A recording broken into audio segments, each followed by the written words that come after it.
हिंदू धर्म में सभी देवताओं के अपने अपने वाहन होते हैं। जैसे भगवान विष्णु का वाहन गरुड़ है, मां लक्ष्मी का वाहन उल्लू होता है, भगवान गणेश का वाहन मूषक होता है। उसी तरह भगवान शिव की सवारी नंदी है। आपने शिव मंदिरों में देखा होगा, भगवान शंकर के साथ बैल रूपी नंदी की मूर्ति भी रहती है। शिव भगवान के साथ नंदी की पूजा करना भी जरूरी होता है। भगवान शंकर नंदी के माध्यम से ही भक्तों की पुकार सुनते हैं। लेकिन क्या आप जानते हैं नंदी कैसे भगवान शिव की सवारी बने? आइए जानते हैं शिव और नंदी की ये पौराणिक कथा। एक पौराणिक कथा के अनुसार ब्रह्मचारी व्रत का पालन कर रहे आर्षशिलाद को भय होने लगा कि उनकी मृत्यु के बाद उनका वंश समाप्त हो जाएगा। इस भय के चलते उन्होंने पुत्र प्राप्ति के लिए कठोर तपस्या शुरू की। तपस्या से प्रसन्न होकर भगवान शिव ने शिलाद ऋषि को दर्शन दिए और वर मांगने को कहा। तब शिलाद ऋषि ने शिव से कहा कि उसे ऐसा पुत्र चाहिए जिसे मृत्यु न छू सके और उस पर आपकी कृपा बनी रहे।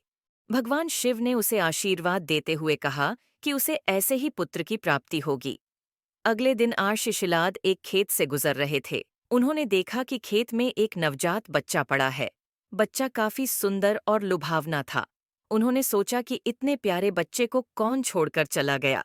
तब शिवजी की आवाज आई कि शिलाद, यही तुम्हारा पुत्र है। ये सुनकर आर्षशिलाद बेहद प्रसन्न हुए और बच्चे को देखभाल करने अपने साथ ले गए। उस बच्चे का नाम नंदी रखा गया। एक बार आर्षशिलाद के घर पर दो सन्यासी पहुंचे।